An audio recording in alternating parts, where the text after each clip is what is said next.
Olá, bem-vindos ao podcast Inglês no Mundo Corporativo.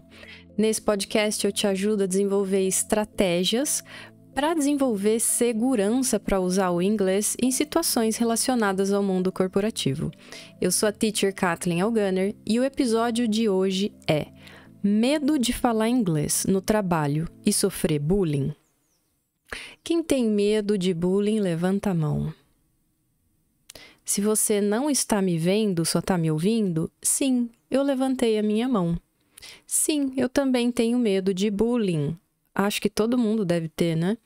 Mas adivinha, eu faço o que tem que ser feito, com medo ou sem medo.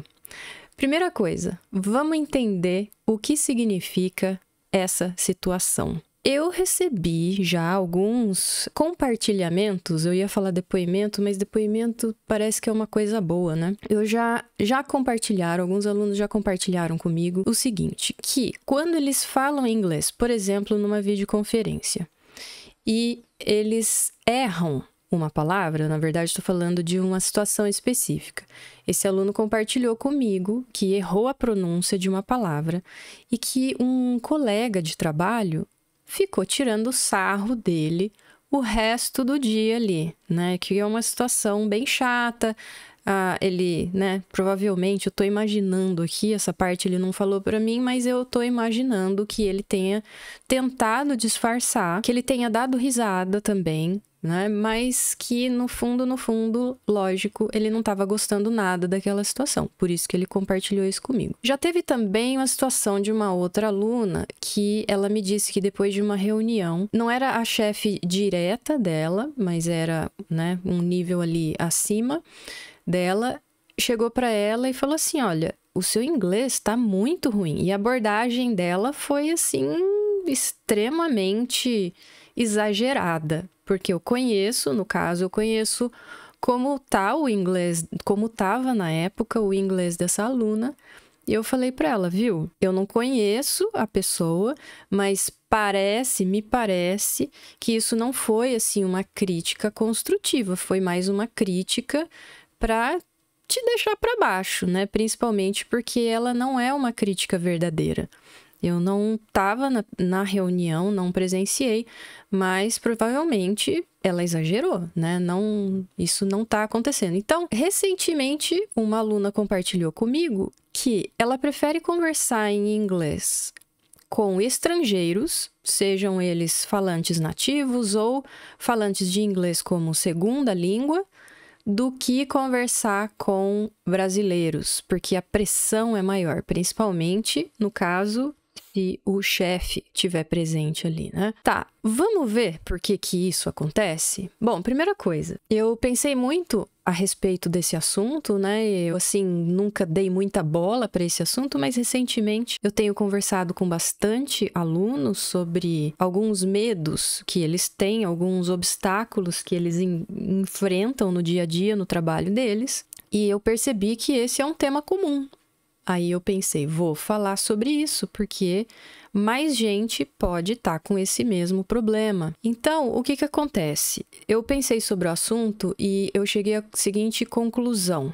A minha opinião é que a primeira razão pela qual isso acontece é que é natural que as pessoas tenham, assim, falta de empatia. E empatia é a capacidade que você tem de se colocar no lugar da outra pessoa, né? Então, tem gente que faz aquilo sem ser por mal. É mais uma coisa assim, animal, intuitiva, né? A pessoa não tem noção que ela tá causando mal para outra pessoa. É uma pessoa que não tem muita empatia, porque a gente sempre tem que pensar na realidade, né, das outras pessoas e que às vezes as coisas não são tão fáceis para as outras pessoas como foi no nosso processo. Porque eu tô imaginando aqui que a pessoa que faça isso, ela tem, assim, um inglês, uau, perfeito, maravilhoso. Vamos pensar dessa forma, né? Mas essa não é a realidade da maioria das pessoas que estão ali lutando no mercado de trabalho que precisa, né, inclusive usar o inglês para se comunicar numa reunião, para entender o que a outra pessoa está falando.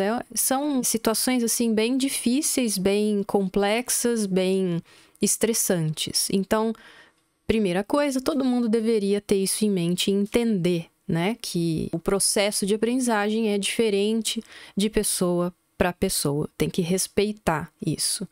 E tem que pensar que, de repente, você fala uma coisa que na sua cabeça não machuca, mas pode machucar a outra pessoa, né? Então, a primeira coisa é a falta de empatia, pensando que a pessoa não tenha tido a intenção, né, de magoar, de frustrar a outra pessoa. Agora, existem situações também, eu já passei por tudo isso que eu tô falando aqui, tá? Tanto no mundo corporativo, quanto no mundo acadêmico, quanto na vida pessoal. Eu já cheguei a fazer uma apresentação uma vez, 2 apresentações. A mesma apresentação em 2 situações diferentes, em 2 semanas seguidas. Na primeira situação, eu recebi um feedback, assim, extremamente negativo. Eu fiquei bem mal, fiquei bem, assim, jogada no chão, como se eu tivesse sido nocauteada por uma professora, inclusive. E na semana seguinte, eu fiz exatamente a mesma apresentação e o professor me elogiou bastante. E ele estava sendo bem crítico com relação à apresentação das outras pessoas. Isso me fez pensar bastante sobre o assunto. Eu não sei qual era a intenção, a verdadeira intenção do primeiro feedback que eu recebi, mas, né, no caso, o segundo feedback foi muito construtivo.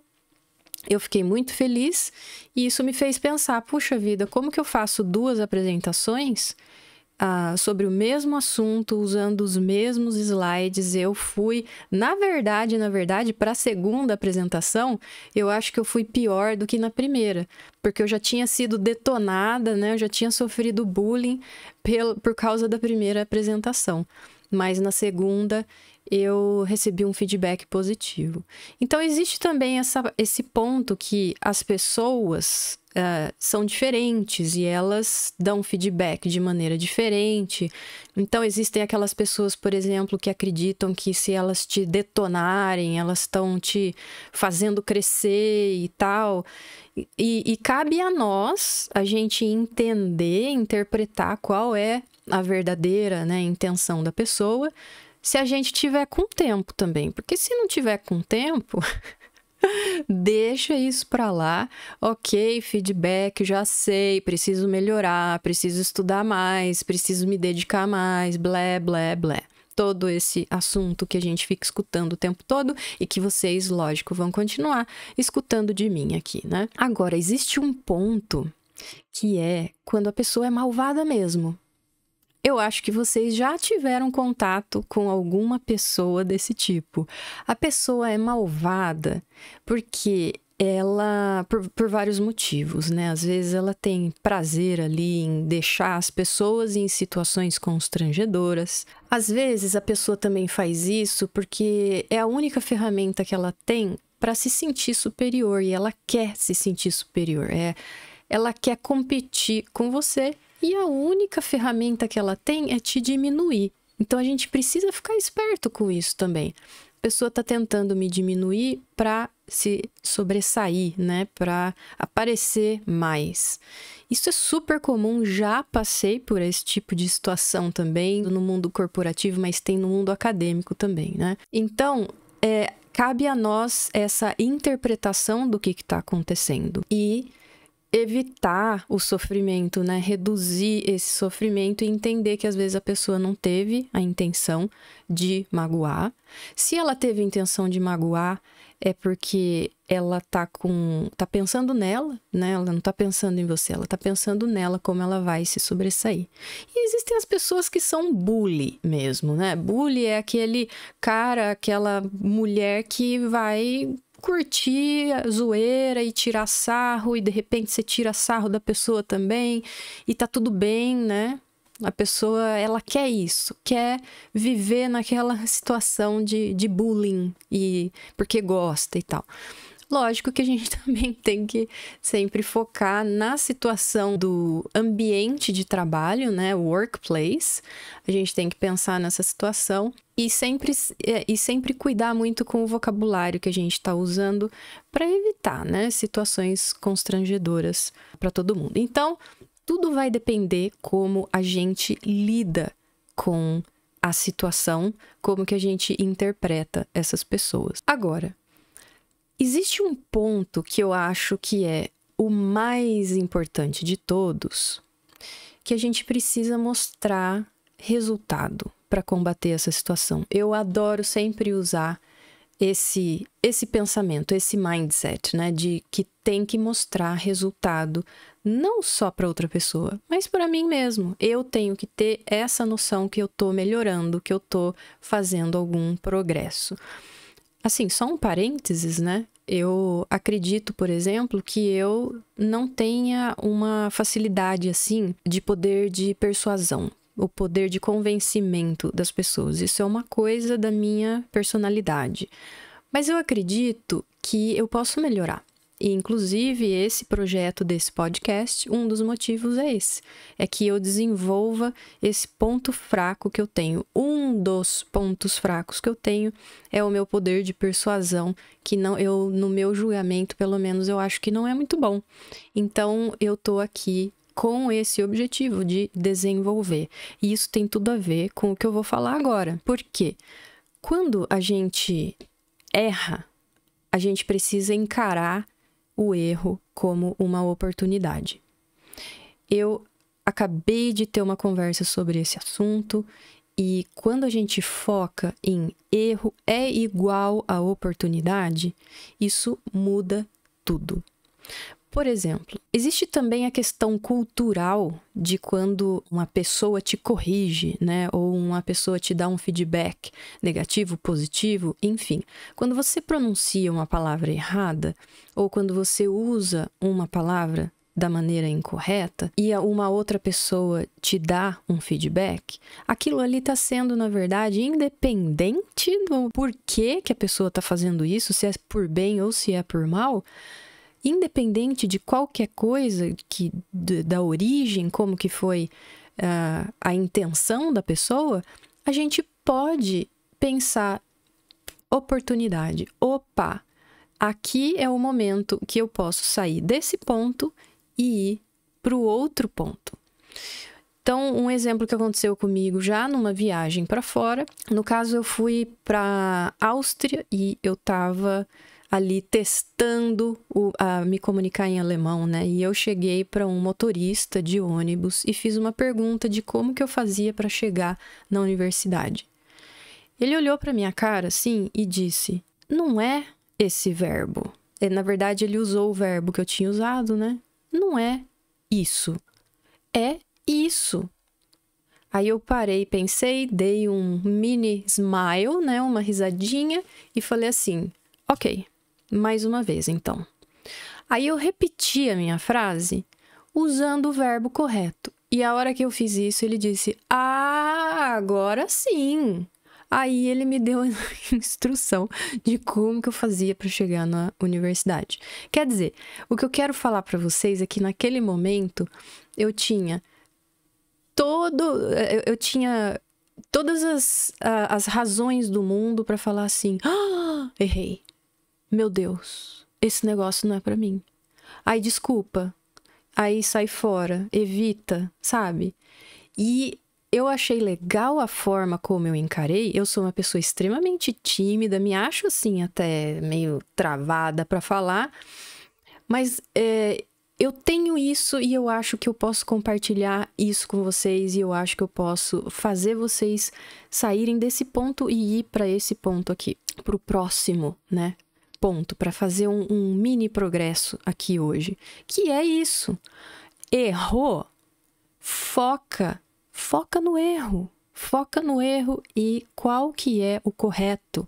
Foca no erro e como que eu faço para solucionar esse problema. E quanto mais rápido você conseguir fazer isso, melhor vai ser. Eu achei uma experiência super legal, eu saí dando risada daquela situação, mas assim, eu sempre tive muito contato com o austríaco, principalmente, né? Porque a família do meu pai é austríaca. Então, eu já fui sabendo que, culturalmente falando, são pessoas que têm o hábito de corrigir a forma que você fala. Eu já fui sabendo disso. Muita gente não gosta. Para mim, foi aula gratuita, foi aula na faixa ali que eu pude corrigir. E sabe o que é mais legal disso? Eu nunca mais esqueci, jamais esqueci qual que é o verbo certo que você usa para perguntar como que você faz para ir até tal lugar. Andando ou dirigindo, que em alemão é diferente, né? Um verbo do outro. Mas enfim, vocês estão entendendo o que eu quero dizer? Errou, tipo, dane-se, para não falar outra coisa, dane-se, liga o dane-se e fala, ok, o que eu posso fazer para corrigir isso? Precisa de treino, precisa de exercício, precisa ali de uma força mental para que isso aconteça. Principalmente porque eu citei um exemplo que eu estava confortável, né? Eu estava até confortável porque eu já sabia que eles têm mania de corrigir e que tá tudo bem e que eu tenho que aproveitar para aprender. Agora, existem situações, como eu, né, já disse, que o objetivo é entre aspas, né, te humilhar mesmo. E aí, como que você faz para sair dessa situação? Então, a primeira coisa é a gente reconhecer que ali a gente está tendo uma oportunidade de aprender, e a gente sabe que aquilo não vai mais, provavelmente, né, aquilo não vai mais acontecer, desde que a gente trate o problema para solucionar aquele problema naquele momento, né? Então, o erro é um aprendizado. Existe uma outra situação que eu tive com um aluno uma vez, que o aluno passou para mim uma atividade que eu sabia que o aluno tinha usado o tradutor para escrever. O aluno tinha que escrever uma resposta para uma pergunta e o aluno usou o tradutor. E eu sabia que aquela escrita estava boa demais, sabe, para o nível da pessoa. E aí eu perguntei para a pessoa, você usou o tradutor? Aí a pessoa disse que sim, né? Ah, usei. Pessoa legal, foi sincera. Eu usei o tradutor. Eu falei, então, você já parou para pensar quantos erros você deixou de cometer usando o tradutor? E quantas oportunidades você perdeu de ter o meu feedback para os teus erros? Porque eu tô caçando erro o tempo todo. Eu sou professora, eu tô caçando erro o tempo todo. E eu vejo como oportunidade para aprender. Eu sei que eu tô falando em situações de sala de aula, situações de aluno com professor. Mas a gente pode usar essa analogia para fazer a mesma coisa no ambiente de trabalho. A outra pessoa que está trabalhando com você provavelmente não tenha essa mesma ideia, esse mesmo pensamento que você. Mas só de você ter esse pensamento já vai causar um impacto enorme no teu resultado. Lembra que eu falei? Foca no resultado. E o teu resultado é você sair de um ponto e ir para o próximo. Todos os dias de preferência, né? Você faz um mini progresso por dia, chega no final de um ano, você fez um baita de um progresso. Então, é muito importante isso também, que a gente entenda o processo, como funciona. Aliás, quando a gente entende como o processo funciona, a gente passa a valorizar mais a nossa jornada, né, de aprendizagem. E isso causa o quê? Qual que é a consequência quando você valoriza mais a tua própria jornada? Você valorizando, você tem mais segurança, você tem mais confiança para usar o inglês nos momentos que você precisar. E aí, com mais confiança, as chances de outras pessoas te colocar para baixo começa a reduzir. Por isso que é importante que você esteja em contato com pessoas que estejam caminhando, que estejam cursando aí a mesma jornada que você. Porque quando você vê a jornada das outras pessoas como é parecida com a sua própria jornada, isso também valoriza a tua jornada, diminui a insegurança. Por exemplo, uma aula particular, uma aula individual, uma aula VIP, se torna mais difícil, né, de você ter essa visão. Quando você tem chances de participar de um grupo maior, de pessoas que estejam na mesma jornada que você, isso se torna menos complicado, porque é aquele sentimento de pertencimento de um grupo e um vai ajudando o outro nessa jornada. Eu selecionei aqui para vocês os 2 maiores erros que, na minha opinião, são os piores erros quando a gente tem medo da exposição, quando a gente tem medo de sofrer bullying, de se sentir humilhado porque pronunciou uma palavra errada, porque usou um vocabulário errado na hora de falar alguma coisa em inglês. Então, o primeiro erro é quando a gente recua, quando a gente evita a exposição. O segundo erro é quando a gente não ataca o erro. Então, 2 coisas: evitando essa exposição, colocando na nossa cabeça, ok, não é o meu momento agora, vou deixar para depois, vou estudar mais primeiro para depois eu aprender, para depois eu ter esses momentos de exposição. E o segundo erro é você não atacar o erro. Então, como que você ataca? O que você precisa fazer? Na hora, você pensa em alguma coisa que dá para ser feito. Se você já conseguir corrigir, peça desculpa, né? Se é uma coisa, às vezes a gente erra alguma coisa que a gente sabe como que é o correto. Errei. Sorry, né? Pede desculpa e corrige ali naquele momento. Isso é importante. Você se ouvir pronunciando a frase correta. Não dá para corrigir ali no momento?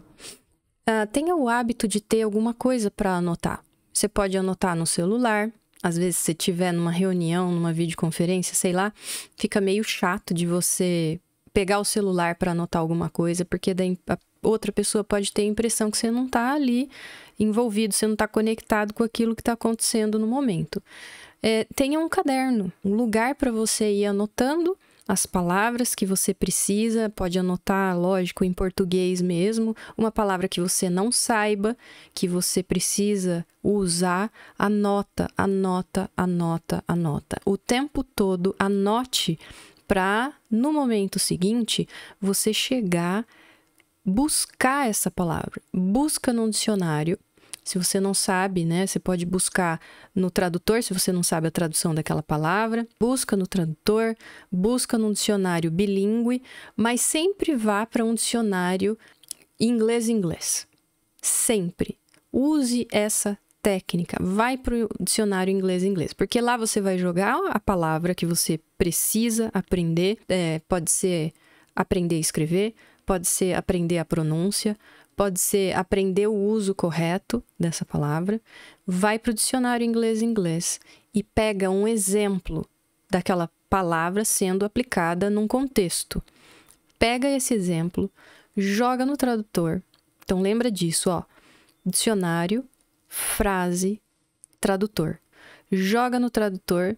De quebra, você pode ver o significado dessa frase ali no tradutor, mas não é esse o objetivo principal, ver o significado da frase. O objetivo principal é que você escute a pronúncia daquela frase. Ouça repetidas vezes e repita em voz alta. Esse é o processo.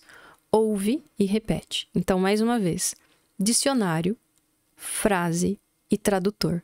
No tradutor você vai ver a tradução, mas você vai ouvir a pronúncia da frase, sempre frases completas. Cuidado, gente, eu falo isso todos os dias na minha profissão e eu tenho falado isso por 20 anos. Cuidado com palavras isoladas, cuidado. Tudo bem, ajuda um pouquinho, elas ajudam. Mas para você desenvolver a fala, para você destravar, você vai precisar de frases prontas. E o barato de você ficar aprendendo frases prontas é que você não vai ficar pensando, ixi, que preposição que eu uso agora?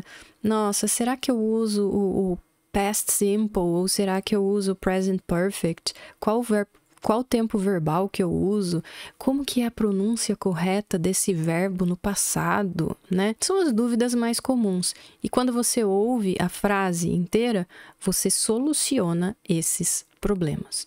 Então lembra, dicionário, frase, tradutor. Registra e usa isso. Agora, por que eu gosto tanto dessa estratégia? Dicionário, frase, tradutor. Joga a palavra no dicionário, vê a frase aplicada àquela palavra em contexto, joga aquela frase no tradutor, escuta aquela frase várias vezes e repete em voz alta. Por que eu gosto tanto dessa estratégia? Olha, pensa comigo. Quando a gente aprende qualquer língua, ou seja, se a gente aprende ou não, na verdade, a língua ela vai ter 4 habilidades que a gente precisa trabalhar, tá? Essas 4 habilidades são reading and writing, que é a leitura e a escrita, e tem o listening and speaking, que é a compreensão do áudio e a fala. Eu falei nessa sequência de propósito. Então, primeiro eu falei reading and writing. Pensa bem, input, output. Na verdade, input, através da leitura, você está recebendo informação.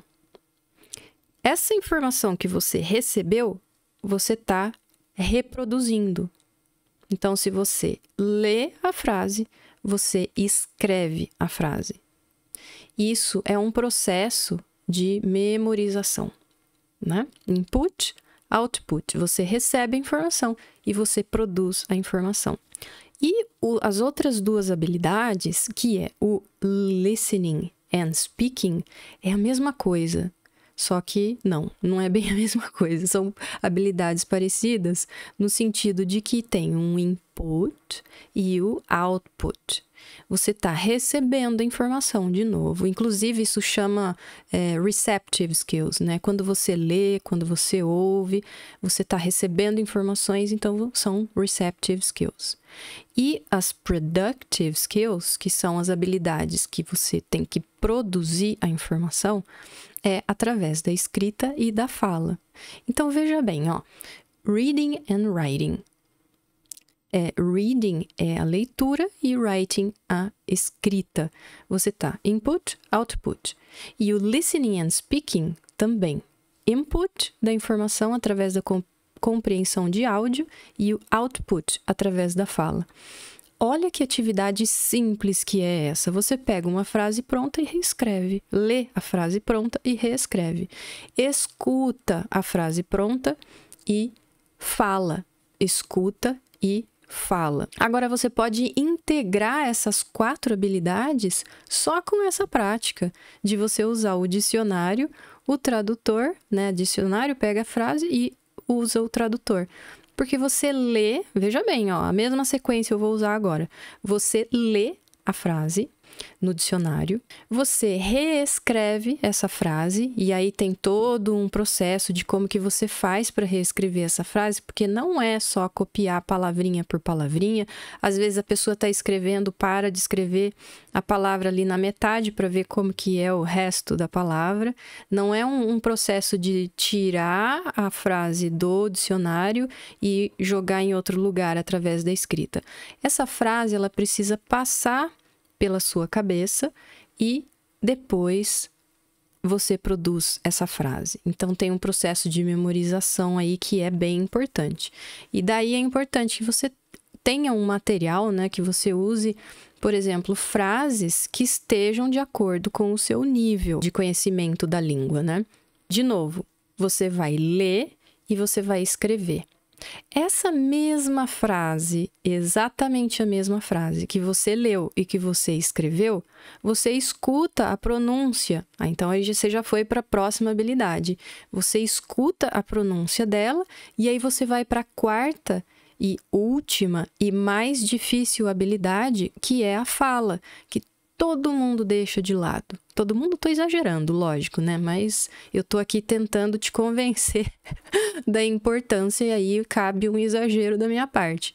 Então, a maioria, a grande maioria das pessoas vai fazer isso, vai evitar a parte da pronúncia, vai evitar a parte da fala.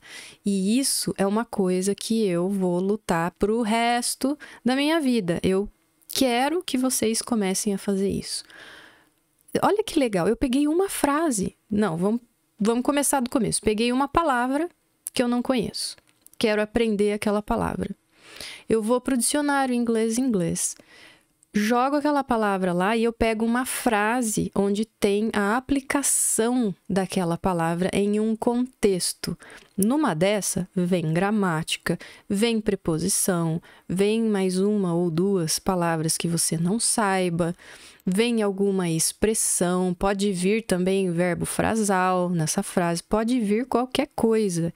Então, você não está aprendendo só aquela palavra, você está aprendendo aquela palavra num contexto. Aquela mesma frase que você pega e você joga no tradutor, você já de quebra dá uma batida de olho ali na tradução, para te dar mais segurança que você está entendendo o que é aquela frase.